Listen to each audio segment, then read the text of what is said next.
there's no name for this podcast yet, but like we'll get there. Christina and I are both business owners. This is our first conversation. Hope you enjoy. We'd love to hear your thoughts. Anyways, give it a listen. We'll chat soon and we'll figure out the name at some point. Yeah. So I competed, my final show, I competed in bikini and transformation class and swimsuit. And so with swimsuit, you're supposed to wear a one-piece suit entirely. And everyone else didn't follow that rule. Their posing wasn't different for it. And everyone was just not conditioned. And I actually prepped for it. And for the swimsuit, I placed last for being too muscular. And it was just like, I remember just being like kind of heated and frustrated about it because I was like, I understand, like you want everyone to not feel bad, but it's like rules are rules. Like this is the federation. And if you're not following the rules, you get docked points. There's a new class that's been introduced for about a year and some change now in NPC called Fit Model.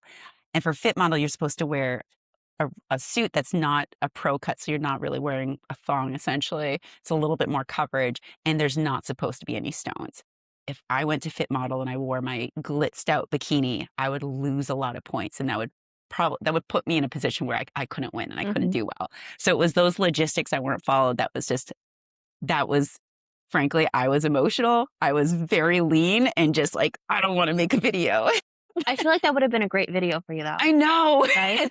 Because whoever is following you and whoever's watching you, they want your opinion. They're there for your opinion anyway. I don't want to come off as being a brat or ungrateful or positioning like, oh, I should have won, because I met so many other competitors that threw tantrums backstage and I was like, this isn't a good look. But it's been years now and I'm like, fuck, like it would have been a valuable video to just like talk about the rules, the regulations, so that anyone that was new to competing would be like, oh, go to the website, research the criteria, don't stray from it, and just follow what the judges want. And even just for you. Yeah. To be able to watch and just reflect on how you felt in that moment. I know. But now you know in hindsight, so you won't ever do that again. Before I moved to Korea, Jubilee, girl, I had a blog and I was a very regular blogger and I really enjoyed it. And then I got Kuma and I was just like, I don't want to be on the computer at all. And like now I go back, I'm like, man, I could have documented so much of Kuma's childhood and everything going on. And so it's these things of like, I should have just do it now. Exactly. Nuts. Oh my gosh. But it was really nice to revisit those, just to kind of like reacquaint myself with like that bright-eyed, fresh-faced version of myself. Was like, I just love this. I think I mentioned to you, my goal for the end of this year is get back into YouTube, start this, and work on my ebooks. And that's what this week has been entirely. Nice. I'm like, okay, if we say it, we need to like just follow through. Nice. So I'm feeling good. Right? Yeah. And so I have videos that I've collabed with the Gap King. Yeah. So he just collabed with me so that I had stuff on my page, but nothing would show up for some reason. And he's like, oh, maybe it's because you don't have anything of your own on your page. Yeah. So I was like, okay, no problem. Like, I'll just post something. Did the same thing you did. Yeah. Just took something I already had on Instagram and posted it as a short on YouTube. Yeah. That first video got like 1,500 views. I know. So in my mind, listen, I'm Delulu. So in my mind, I'm like, oh my gosh, YouTube's so easy. I'm going to blow up on this thing. Yeah. So it gave me momentum to pull more stuff that I've posted on Instagram onto YouTube. Yeah. But then those got like 4 or 5 views. And I was like, oh, this is back to humbling. Thank you so much. I think Thank you for grounding me. Yeah. It's like the repurposing content wasn't something like in my head. It's like would have this belief. I'm like, oh, that's cheating. And I was like, no, I'm working harder versus smarter. And the thing is that I've learned, Instagram, TikTok, YouTube, and Facebook, whatever other channel you want to talk about, every single platform has a different audience and has a different age demographic, and everyone is going to these different sources for different types of content. Yeah. Like one is more so for entertainment, one is more so for knowledge. And I've kind of, just from my, let's say 5 videos that I posted on YouTube, I think I can tell already consumers that are digesting information and content on YouTube are typically there for knowledge. Yeah. Versus say the Instagram or the TikTok. Yeah. The intentions are longer form content. Like they want to sit down and receive, or like, I always think about, like, when it comes to all those different social media platforms, I think about what is my behavior as a participant. And it's like, yeah, with YouTube, I'm like, I want to sit here and watch something, or I want to watch it while I do cardio, or when I'm working out, or I'm wrapping up the night with George. And it's like, and I'm a long form gal. And I'm like, this is far more aligned with what where I should be versus these fucking 7-second things. Like, See, I'm more the opposite. I'm more mhm, like a 30-second girl where it's like if you can't convey your message to me in 30 seconds, I don't want it. mhm, But when it comes to I think there's so much value in YouTube content. yeah, I've learned so much just within my space through that. However, I need to be in a situation where I am forced to consume that content. So yeah, what works for me is if I take a long drive, if I'm stuck on the road, I will put on like a YouTube video or a podcast of some yeah, sort because I'm stuck there. I can't go anywhere anyway. yeah, So, and don't get me wrong, I don't necessarily retain every last thing that's being said, mhm, but in those videos that are typically, let's say, like 45 minutes to an hour, mhm, I feel like there's always golden nuggets of information yeah, that you would not have gotten had you not gone through the whole thing. mhm. And it's just one of those things where you just have to let it run in the background and hopefully you'll catch it. Yeah, I feel like it's similar to like audiobooks, right? Like you sit there and because driving, that's when I'm like absorbing more like lingual content or some sort of book or some sort of podcast, because I love music and I'll definitely typically jam out to a lot of Hmm. music. But when it's a longer drive, I'm like, I want to do a chunk of a book or just change it up Learn, harder. yeah. Yeah. And like that was too, like revisiting that younger version of me. I was like, that version of me like wasn't scrolling her phone, wasn't using, there was no AI, there was none of that. So I was like, there was not an easy way for me to tap out of myself.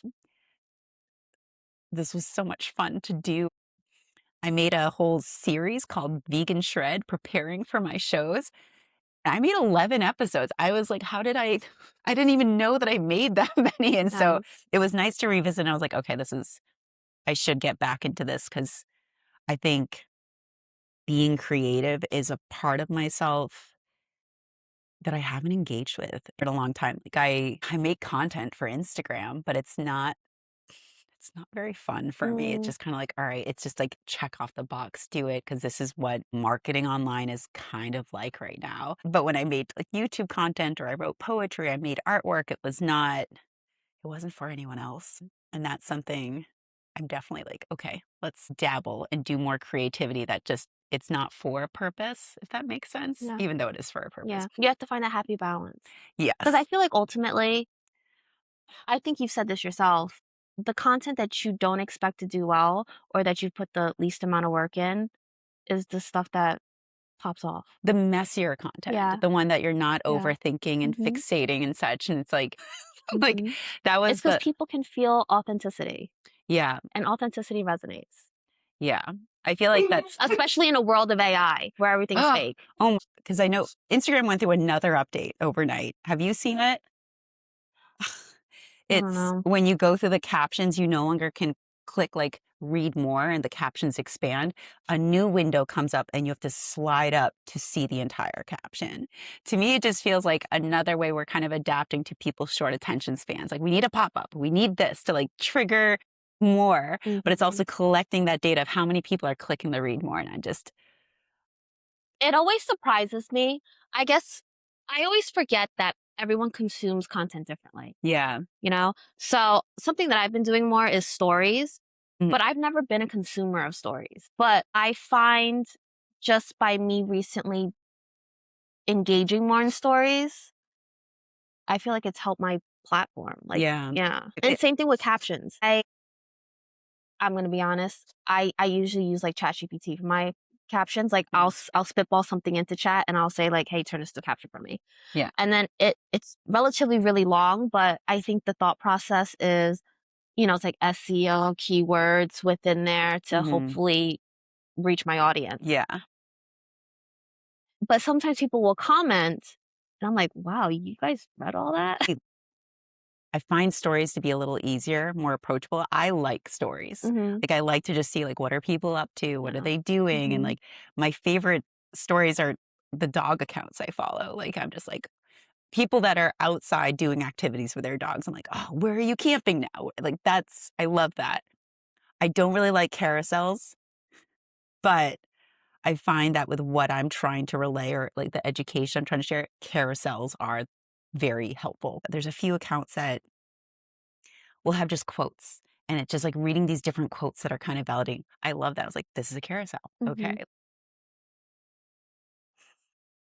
The exploring and experimenting with different approaches. Really. Yeah. I was talking to my friend about this. She's also a business owner. She's also an online fitness coach of just kind of comparing this to your fitness journey. Like you got to do things long enough to really reap the results to see if there's progress. And I'm aware of that, but it's the certain different models of content that I find myself getting frustrated and burnt out by that. I'm like, oh God, I just don't want to do this. Like what works well for me is reels.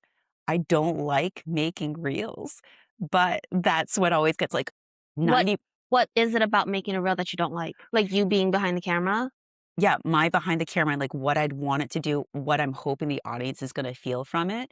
And then I have this pressure of like, it's too long. It's already too long. This is too much information. Like that's the typical attention span is now less than 7 seconds. If you're not a hook, people scroll by and like, I am not a super fast talker. But also, I can't correct form in 7 seconds. I can't describe micronutrients needed on like a vegan diet in 7 seconds. I can't talk about your mindset or why you give up on things in 7 seconds. And so it's Mhm. like, and that's where I start to feel very restrained or like kind of suffocated.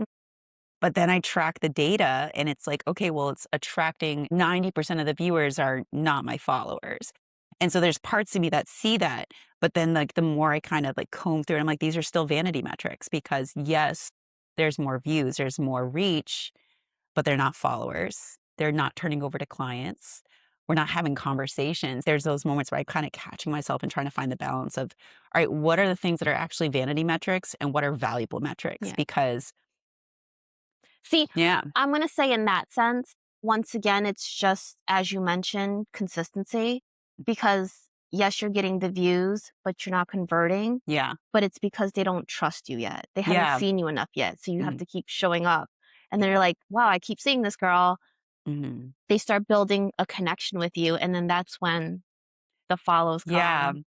Who cares how many followers I have if we're not having these conversations? Because like, I know as well with the types of women I work really well with that really make solid progress and like long-term results are highly emotionally intuitive. They're very aware of themselves. They've gone to therapy. They've navigated some sort of trauma. They are able to go through challenging things.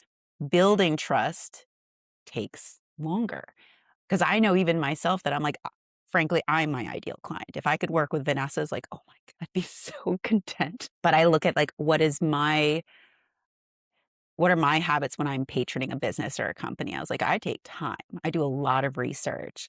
Um, I talk to other people about like, how was their experience? And it's like, then there's this other extra layer.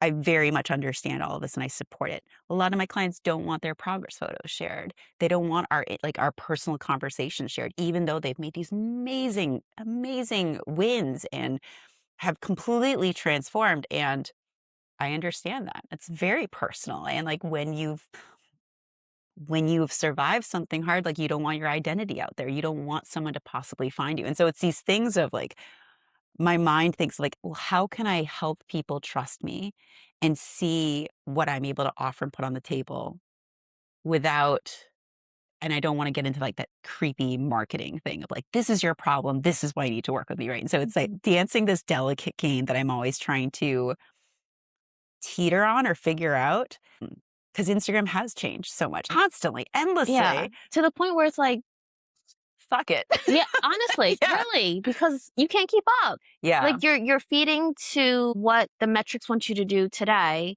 and then tomorrow it's different. Yeah. And it's like, well, you know what? Let me just show up as me and you take it or leave it at this Yeah. point. Because I know you have Mm. a Discord group.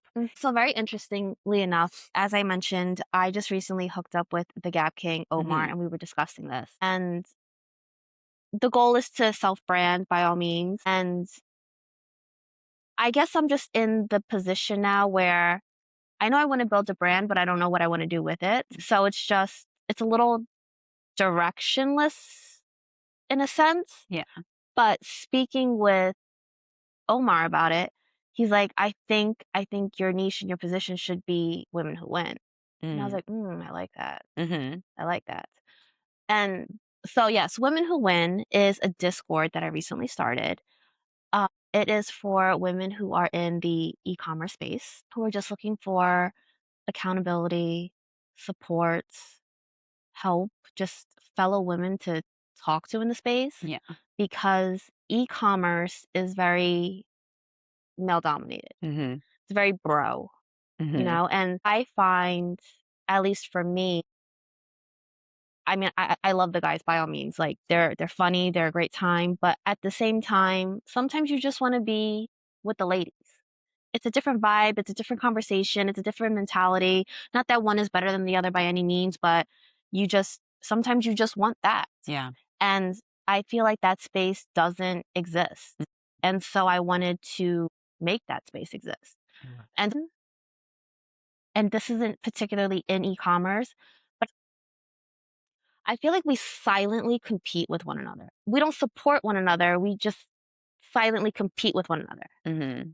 And I feel like men don't do that. Do you feel the same way? Do you understand what I'm trying to say? I understand what you're saying. I'm picking up what you're putting down. Societal norms is men can outwardly compete with men, and that's socially acceptable. But women are supposed to just be more passive, and it's not acceptable for woman and woman to, I don't want to say compete, but it's as if it's as if we're programmed to do it passive aggressively. Through our society, a lot of like patriarchal expectations, internalized misogyny, we're kind of groomed and taught to be pit against one another. And even if it's like, I support you internally, there's just like, oh, did she make more money than you though? Does she have more? And so it's like that insidious like distrust that is socially narrated influence. And we see it in every form of media all the time where women are bashing other women. But I don't think that's women. I think that's girl shit. I think that is childish girl shit because real women want to see their sisters win, want to see other women like making money, having security, feeling good, having happy lives and environments. It is girl shit. That's how I kind of think about it. There is this like kind of box that a lot of women are kind of put in that we're to be quieter, agreeable, not rocking the boat. And like when we're vocal or active or direct, we're quickly labeled like bitch or bossy or rude. But these things are Aggressive, right? Aggressive's a good one. So much. And it's like, but for men, it's assertive, confident, competent, grounded, right? And so that's like another way of like sexism and language and the traits that it's like, what this makes zero sense that these are good traits for men, but negative traits for women, because I personally think being an assertive woman is badass. It is so powerful. Like, and I want to be around assertive women who are direct, who don't waste my time. Like if they're upset with me, to be passive aggressive and not communicate. Like, tell me you're upset with me so we can handle this like adults, like women would, versus we're not in fucking middle school where we're going to gossip and be shitty. I'm with you. I understand what you're saying because I feel like I see that a lot in the fitness space in my field because also a very male dominated industry. It makes me think of like a story where at one of the gyms I trained at, I was the only female competitor at the gym, and then there was two other competitors that came to just visit and train. And a bunch of the guys were like, "Oh, that's your competition." Like, "Oh, but she's in your space." And I was like, what are you trying to do? I'm still friends with these women. And that's the thing that I think real sisterhood and friendships, it's like, because even though I compete in a sport, I don't view any of these women as my competition. Right. I'm competing with them. we're on stage, we've worked hard, we're working our best. Like, we have cried through this. Like, my only competition's myself. Everyone has a different story and a different background. Everyone's really trying to survive in this life and ideally thrive. And if you have enough energy to shit on another woman in your field, you have too much time in your hands. Yeah. And you're unhappy with something. I feel like with amongst men, it's not like, it's kind of accepted that they're competitive and like nasty with one another. But with women, it's like, it's used kind of against us. And it's like another way that I feel like really it's just how like males and male dominated fields are just like, oh, women are too emotional. They're too this. And it's like, y'all made up the system though. I find it pathetic. I just find it to really be pathetic to have enough energy to just be passive aggressive to another woman, to like want her to lose. I'm like, you shouldn't.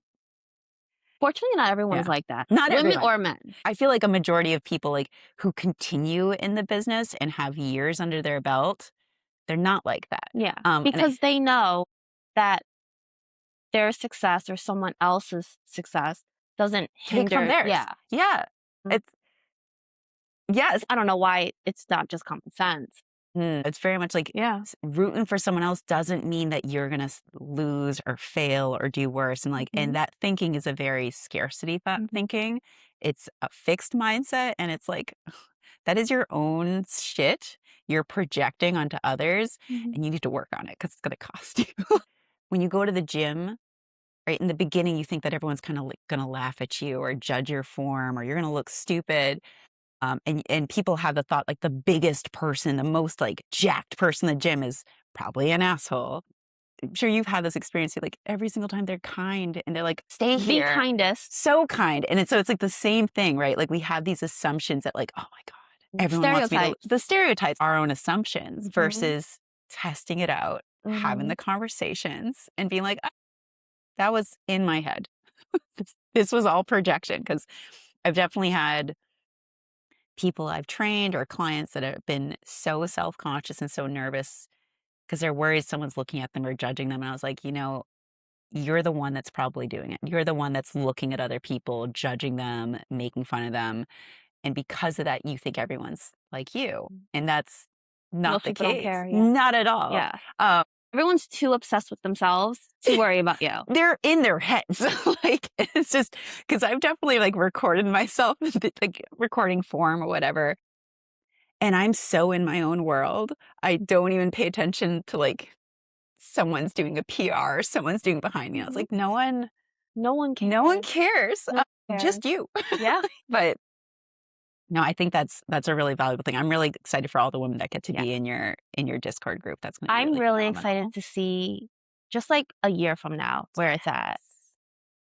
Like to be able to look back on this, that'd be so incredible. I love it. I remember what we were talking about like a year ago with your business. I wish we recorded that. Oh my God, right? Our first date. But it's just, I think about our friendship and what we've been able to accomplish. And like we've done a lot of collaborations and just seeing the things that you've introduced me to a lot of different systems to simplify how I run my business. Because I still feel like ethically very like uncomfortable around AI. I own that. But I've seen like you like being able to use it as a tool as opposed to like being dependent on it. Because I've met a few coaches who are very dependent on AI systems. And you can, when you read captions, you're like, oh, that was an LLM. Very clearly an LLM. But you introduced me to CapCut as well, like a different way to record things to make creating content simpler. Yeah. This is why I also love female friendships, but also being able to meet another woman who's also a business owner. It's like, okay, all right, this is what I'm doing. What's going on? It's like, hey, what about these other ideas? I love women. I feel like women friendships and relationships are so sacred. And when women or girls feel like other women are competition or have it out against them, I'm like, oh, you are really missing out. Because science has also shown that female friendships help one another heal. I forgot which study it was. I'll have to find it. But there was a study that was conducted of like brain scans for women that navigated PTSD. And years of just sisterhood, it changed their brains. I love women. I just want all women to be like, hold on. I've been lied to. Women are the fucking shit. Like, this is my tribe, quite literally. You, what are some of your takeaways from getting into your job, getting into your business? Leap, and how have you seen yourself grow in any way or change? Um, So I would say the biggest fear, if anything, and I think a lot of people, or probably everyone who is an entrepreneur can resonate with this, is can I do it? Am I going to succeed? mhm, Can I make money? Well, like, can I survive off of this? yeah, Because especially coming from like a paycheck that you get every single week mhm, to now relying on yourself, you don't know what you're going to make this yeah, week, next mhm, month, because it's not really consistent. It's all dependent on you, uh, like how you perform. Your input determines your output. yeah, So that would be the scariest portion. But I would say what I've learned is I find that when my back is against the wall, I can always figure it out. yeah, And I think that's a terrible position to be in, to have your back against the wall. But at the same time, that'll really teach you the kind of person you are. mhm, And it'll show you like what you're capable of yeah, and what you really can do. And it's an amazing feeling to be at that low and then be able to bring yourself up. yeah, Cause then you're like, I can do anything. If I put my mind to it, I can do anything. yeah. I find that I resonate with that. Yeah, Sorry. that starts to shift your mindset moving forward in Yeah, life. mhm, Because once you start having that mindset, you can literally do anything you want. You mhm, know, like if you wanted to be the president of the United States, I believe you. You could be the president of the United yeah, States. You know, is it going to happen tomorrow? Probably not. And yeah, you know it's not. But mhm, you know you need to do X, Y, and Z. It's probably going to take several years. You have to do, this job, that job, the next. But if you said you wanted it and you genuinely wanted it, mhm, you could do it. yeah, Anybody could do it mhm, if you want it bad enough and yeah. you're willing to work hard enough for it. Yeah. When there is no other choice but to figure it the fuck out, like you learn a lot about yourself and your Hmm. tenacity and your survivability of things. It's when you're in that space, like there is not bandwidth to worry about fear and what if I don't do it and what happens. It's like I need to, or I can't keep a roof over my head, Hmm. or I'm not going to make it. And it's through those experiences that you have like evidence you can go back to of like, man, I'm feeling so stuck. It's like, I've gone through this shit. I can make it through this. This is small scale stuff. And I'm just, letting fear make decisions for me. Hmm. I really, really resonate with Hmm. that. What you're talking about, like, reminds me of your why. And that's something that's really helped me through so much in my entire health and life journey and just everything. It's just my why. My why is like, I call it my North Star of like, why am I working out? Why am I vegan? Why do I take care of my health and wellness? And it's like, well, this is my why. And it helps me with like decision making, frankly, because it's like when I'm wondering, like, oh, should I do this or that? I'm like, does it get me closer to the North Star? If it does, full send. If not, Hmm. what are we doing here? And that's helped me a lot in because sometimes I overthink, but I know I get very analytical and I try to look at all the nuance and just recognize the whole perspective of things. And I was like, okay, that's a great thing. But if we're now depleting myself mentally and emotionally, where nothing is getting done, it's like, okay, let's this is not helping at this point. We can have a full understanding, but if there's not some sort of paired action, what are we accomplishing here? Do you watch reality TV ever? I've watched Love is Blind in the past. I've watched like those real estate shows. I've watched the Kardashians, like stuff like that. Okay. All right. Love is Blind is a good example. We've all heard people say like, "Oh, I really care about this thing. Like I care about it. It's always on my mind. It's something I think about all the time, right?" And I think about like when you watch Love is Blind and you're watching these guys, it's typically the guys in the pods, they say what they want, but then you see their action, their behaviors, and what they do. And through that, you can kind of put together like, is what they're saying aligned with what they actually value? Uh, because people can think all they want, but it's what you do that really kind of speaks for you. If I was a fly in the wall in my own life, would I be pleased with the person I claim to be or that I identify as being? And do I act like what I say I give a shit about, I actually give a shit about? And that's where that I feel like that's a very honest way to kind of look at yourself. I'm like, am I full of shit? or am I about that shit? It means you have integrity. I mentioned alignment is such an important value for me. It's a core principle. And I am someone who loves my animals so much. And I was like, if anyone just walked in here and be like, yeah, okay, evident. And so that's something I just think about because I've definitely had so many people in my life that have claimed things. There's so many people that say, like, I care about my health, like, I care about my body, I do care about my well being.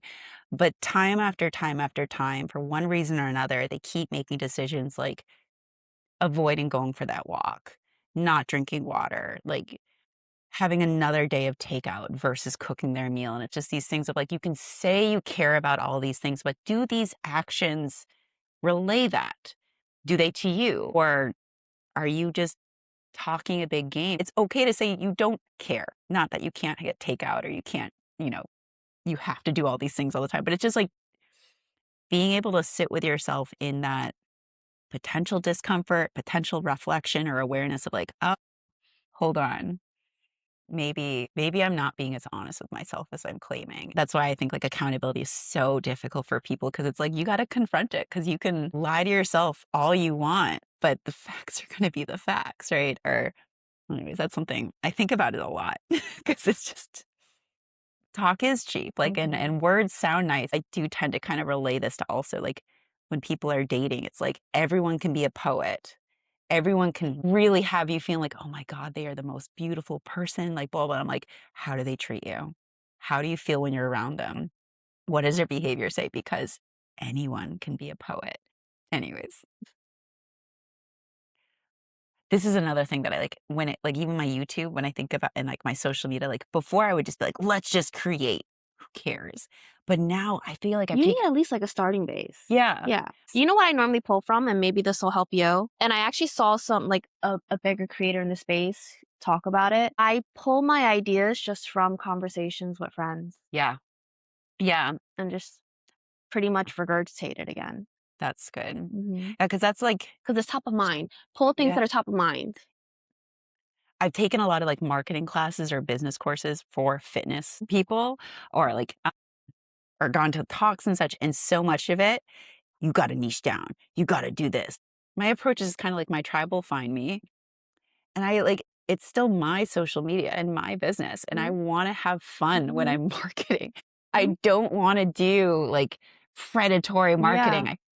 It makes my skin crawl. And I'm just like, oh, I don't like capitalizing on people's insecurities and Yeah. their fears Yeah. because that feels so unethical to me and very resemblant of like diet industry that Yeah. just like has You don't want to be like everyone else. yeah, and it's built a platform on just having women feel like their bodies are fucked up and that they need to all like their worth is dependent on what they look like or some arbitrary number that's a relationship with gravity. And I hate that. I've been in that space where sure I've reached my goal weight.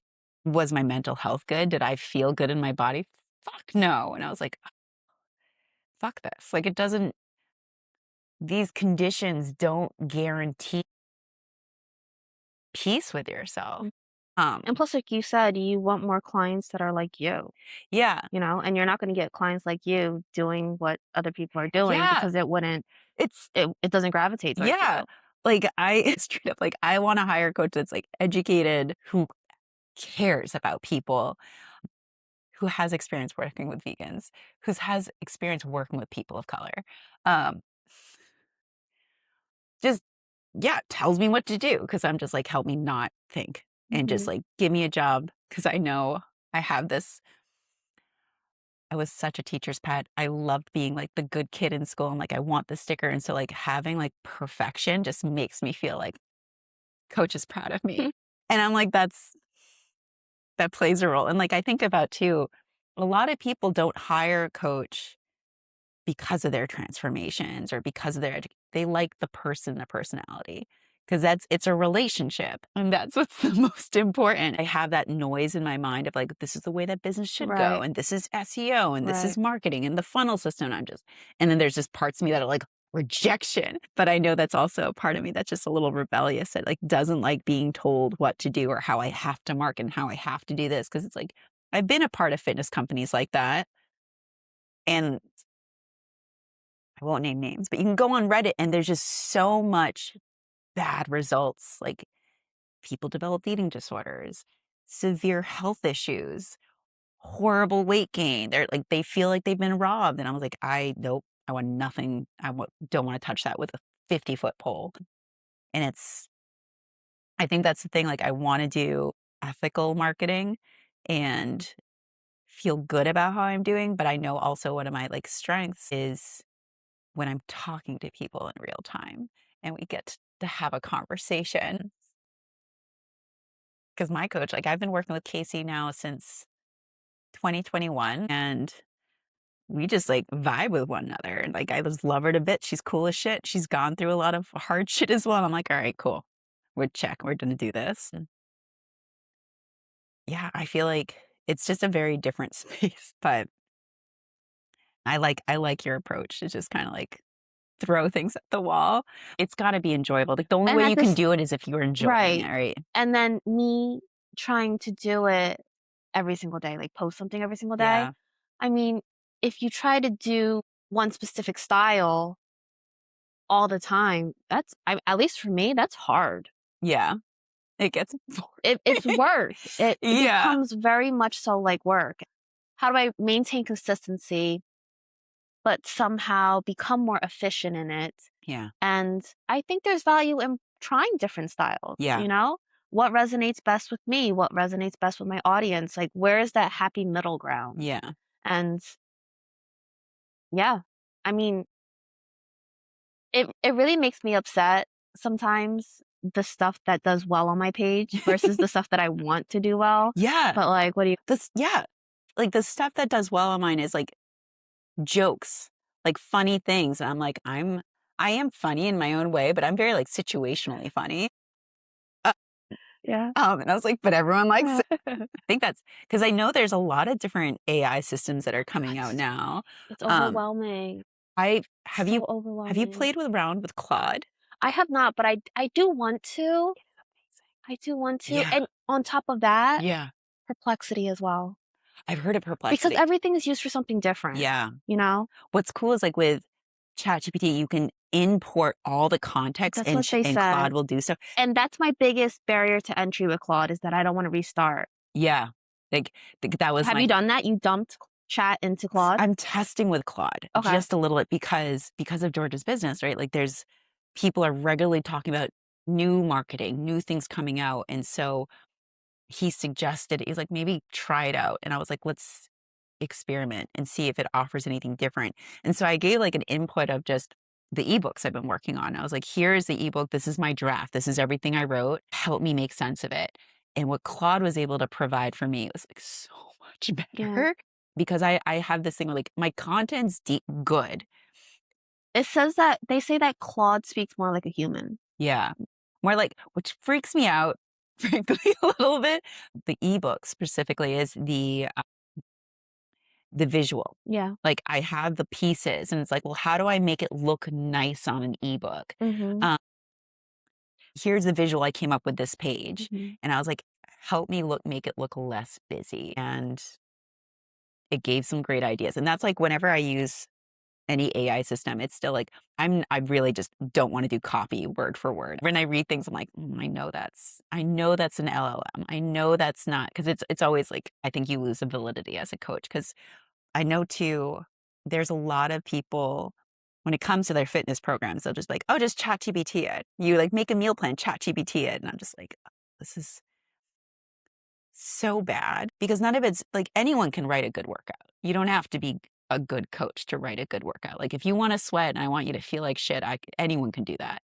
It's about writing correct programs that cater to the person and their imbalances and what they're trying to strengthen. And then when you're trying to build out a meal plan, I think it's a good like bounce around resource. But when you actually It's track, more nuanced. it's so nuanced. Track the macros, like correct. It is off. I had a friend that was studying Korean from ChatGPT. So bad. Like luckily, I say it's lucky because he had been studying for 6 months and then he posted online like, oh, this is what it is. And I was like, this is all grammatically so incorrect. Like all these words are misspelled. This is not how you say it. And I think that's the thing, like with AI as a tool, but we still have to fact check. You still have to make sure that like, is this full of shit or not? I saw so many people are building programs from ChatGPT. I was like, let me see, like, how would it look like? And a lot of it, I was like, it's not how I train. It's not how I would program. And I was like, I don't vibe with this. You found better results with Claude? I So found, you've dumped it in chat, you dumped it in Claude, and you like yeah, the results better I with like, Claude? yeah, I like Claude a bit Are you better. paying for Claude? No, there is like payment tiers. No, I'm not paying for it. I'm using their free version. You only have a certain amount of time or prompts you can give it. And then it's like, you have to pause for 5 hours. Yeah. So that's something like I was chatting with it the other day just to like work things out. I'm working on this thing. I'm like, great. And they're like, actually, don't talk to me until 11:30 tonight. And I was like, all right. I've talked to some people who do have the paid version, and then George too. And like, and then I checked like Reddit, their experiences of just random, their feedback. It can be worth it, but like not But the really. difference is just you don't have that time restriction. That's it. Correct? Yeah. That's Yeah. primarily And it. I would say, I mean, depending on your usage, Yeah. that might be worth I because just, that chat's like that too. yeah. Like when Yeah. you have the free version, Mhm. I find it fine because I'm like, I don't want to be more dependent on AI Yeah. or more reliant. The So one thing I found with chat, and I wonder if it's the same thing with Claude, is paid versus not paid.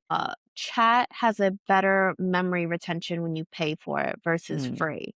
So I wonder if yeah. Claude has that same effect. I feel like Claude, that's the thing that also freaks me out, that because I know a lot of people on ChatGPT, like there's therapists have been just talking about how it's kind of training people to be more narcissistic. Because a lot of the language is I mean, very everyone affirmative. uses Yeah. chat as a therapist. Which is so Yeah. dangerous. Yeah. And chat is a yes man. Yeah. Like Yeah. and it'll just affirm everything that you're doing. Yeah.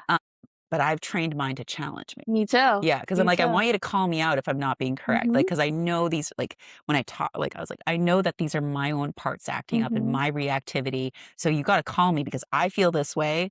But if I'm not reading this objectively right, or I'm not being fully, like, considering everything, like, push me.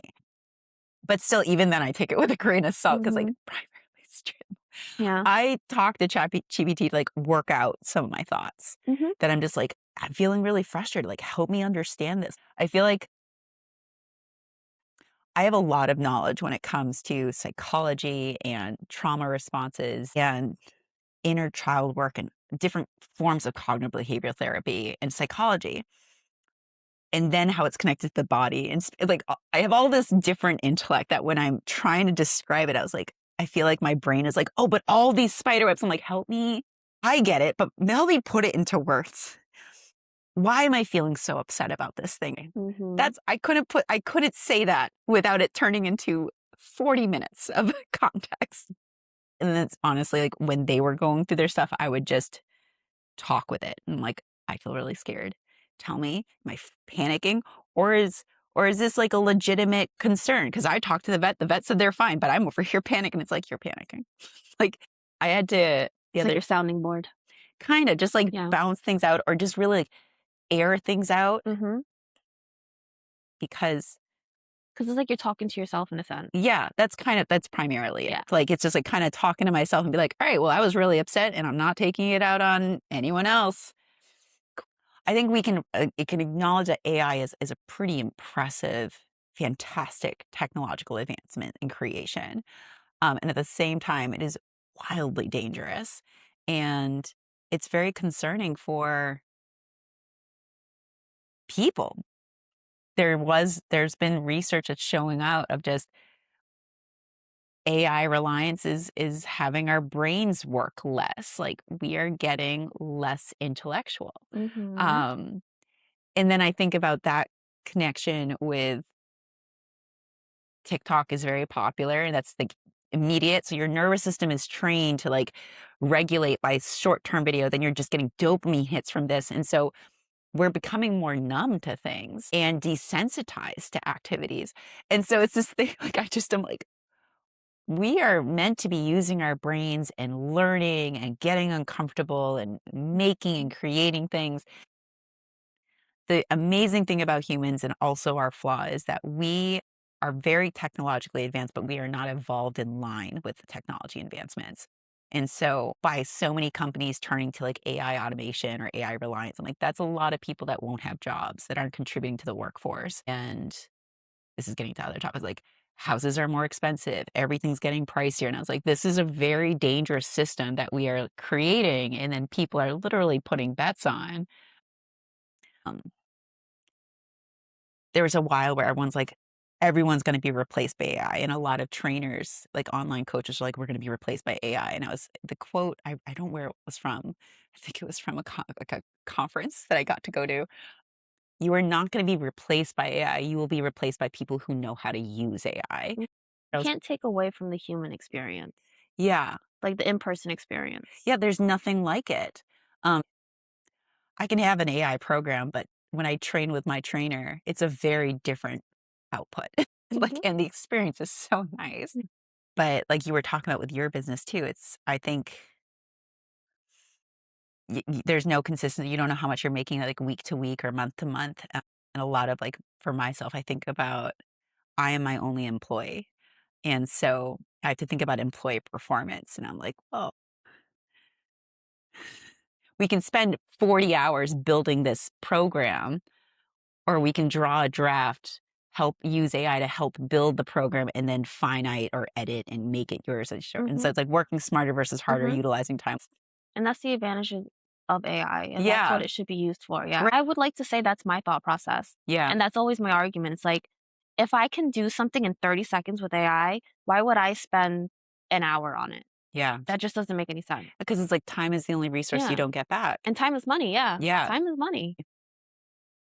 And plus, Yeah. as we were mentioning, a big part of your ChatGPT, let's say, it's your voice. It's Mhm. you. You've programmed it to think like you to Mm. a certain extent degree. Yeah. So what it's outputting for you should still be relatively in line with Yeah.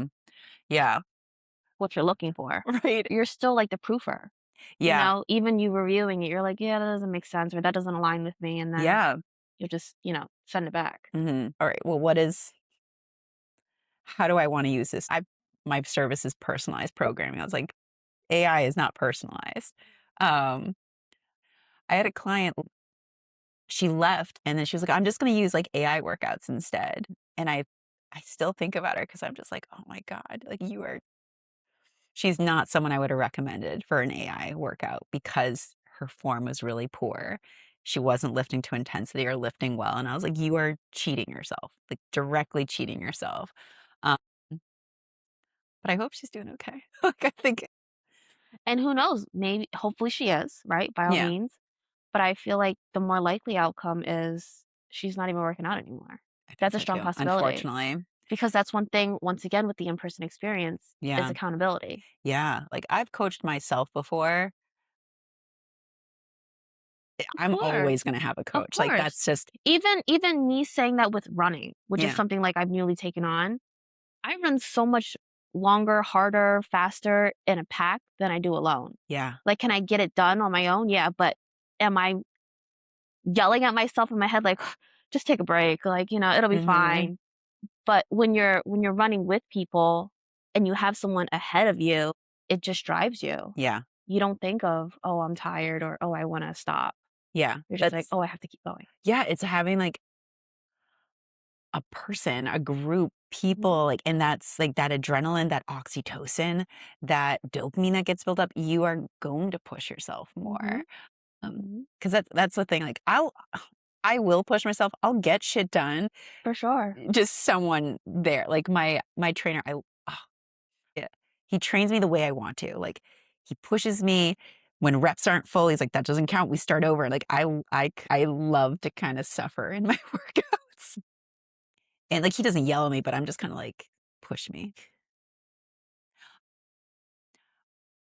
Because I want to be a good student and a good client, right? Like I just know that kind of works in my benefit, that I'm just like, my ego is going to get like in the way, which means I'm not going to walk tomorrow. And I'm like, Mhm. perfect. See you Mhm. today. I understand like people, like especially when it comes to fitness, people typically view having a coach as like a luxury mm, investment, Mhm. right? And so many people, it's always like, I'll figure it out on my own. I was like, yeah, it's possible, very much. But for a great majority of people, they don't figure it out on their own.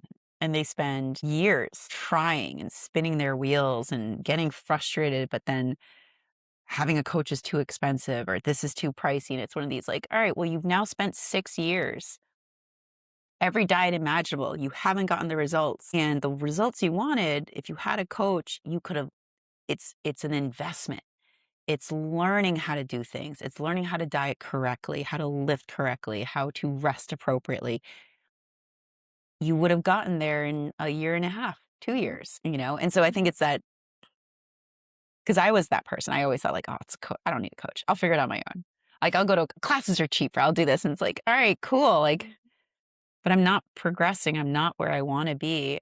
It took me a long time to hire a coach. Was George's coach, and he transformed my life. I love him so much. He doesn't coach anymore. He's very chill. It just transformed my fitness, and I learned so. I had been doing fitness for about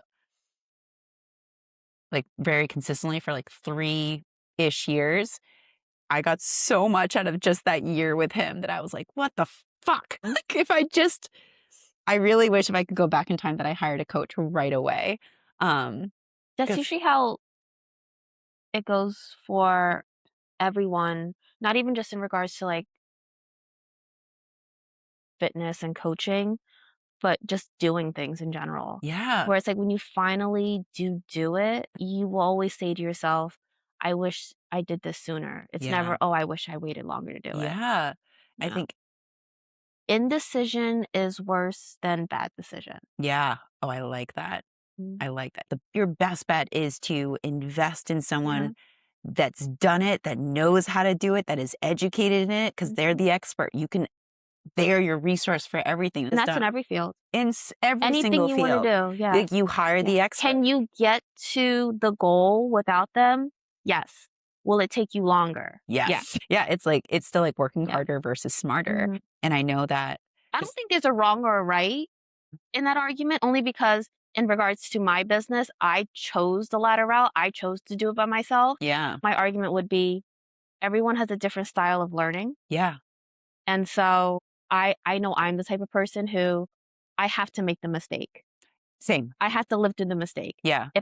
If you tell me not to do this because it would yield X result and that's bad, I can hear it, but it doesn't resonate. I have to Yeah. actually live through that negative experience to then know moving forward, okay, we're not going to do that again. Yeah. Same. I'm a visceral learner. I've been an entrepreneur most of my life, and I never had a business coach. I did hire one in 23. It was fun. It was helpful. Did it get me the results I wanted? Yeah. Not Yeah. really. Same thing. But I learned, right? Mhm. And then working for another coaching company, like it was a pretty awful experience, but I think it was a great experience because I was like, oh, I know what I'm not going to do. Worth it. Mhm. I got a business course 101 for 2.5 years. Like, Mhm. that's great. That would have cost a lot more in a college course, right? So it's like, I'm very similar. Like, painful lessons are the ones you remember. 100%. And Expensive lessons are the ones you yeah, remember you don't too, forget it. And you don't make it twice. For example, like I'm studying Korean now, and like I can read Korean, Nice. I can listen to it. All the music I listen to is Korean, but I'm not. Do you watch speaking. K-dramas Yes. on Netflix? Yes. In Korean with the subtitles? Yes. And that's how is that a big contributing factor of how you're learning Korean? That's one way. Okay. That, and then BTS. Shit ton of BTS. Nice. And then I have their textbook. And then I also have their pen that's like you can put it on so you can hear it. When I was living in Korea, I picked it up a lot quicker because I was just observing people all the time. I had opportunities to practice it a lot. You're submerged in it. Yeah. And like, that's how I best learn, where I'm like, oh, I'm just, Same. every single one of my senses is being saturated in this. And so studying Korean in America is a little challenging in Rhode Island. Same thing for me. When I was a child, I went to China for 3 months for the summer. Yeah. And I came back. So mind you, before I went to China, I couldn't speak Chinese. It was still like in my subconscious by all means, but probably could understand some words here and there, but couldn't speak it. Yeah. Went to China 3 months for summer, came back pretty much like fluent again, you know, because I'm over here like watching Chinese TV and just like ordering food that way. And just like you said, you're just like submersed in it. So you can't escape it if you wanted to. But then once again, just coming back to America, you don't use it, you lose it. Yeah, You lose it. you don't you don't hear it around as much. Mhm. You're not inundated, and that's the thing with any type of learning. Like I'm someone that like I need to practice it. I need to make the mistakes. I need to like go through it, right? Like all the things, um, because my goal is to be fluent at one day. It's very hard to become fluent. Yeah, I think the best way to become fluent is to just go live in the country. yeah, straight up. Like that's That's a the only way. yeah, because I've been looking at like hiring or working with a tutor or like some sort of language Mhm. exchange because I'm like I just want to practice it more. So when I was a child, I kind of like forgot how to speak Chinese. Yeah, So my parents put me into Chinese school, right? It yeah, was like this weekend school. But mind you, once again, it's like this little like textbook of sorts that we're running through, but they're teaching you things that you don't use in natural conversation yeah, really. I guess it's useful to know how to say, I'm gonna go buy an apple from the grocery store, but like how often am I gonna yeah, use that in everyday conversation? yeah. Like I want to learn kind of like the slang. Of course, Yeah, yeah. that's why I love my Korean music. Like I Hmm. love it, and like K dramas are cute too. Like I like the music aspect because there's a lot of new terms that are introduced. Because like when I lived in Korea, I started getting better at speaking it through menus and going to restaurants and talking to people. I remember my first year in Korea, I lived in Jeonge, which is Noan. It's like northern Seoul, not a lot. I was like the only foreigner living there. And so I went to every single restaurant and took their menu. And then I would just at home like study because I know Korean food. And I was just like, oh, I got this. I know all the Korean eats. And then it was like, how do I ask for this without meat? Like, and so Mm. that was so fun. And then I remember the first time I ordered food on the phone, I was so nervous. And when I got there and it was correct, I was like, I'm doing this. All right. So we kept talking about food. The camera died. More conversations to come. Anyways, thank you so much for following along, listening. We'd love to hear your thoughts, your opinions. Please comment, like, subscribe, give us a follow. We're looking forward to more conversations and more chats and covering so many different topics down the line. We hope you enjoyed. And again, thank you so much for being a part of this. It means more than you know. And yeah, just thank you.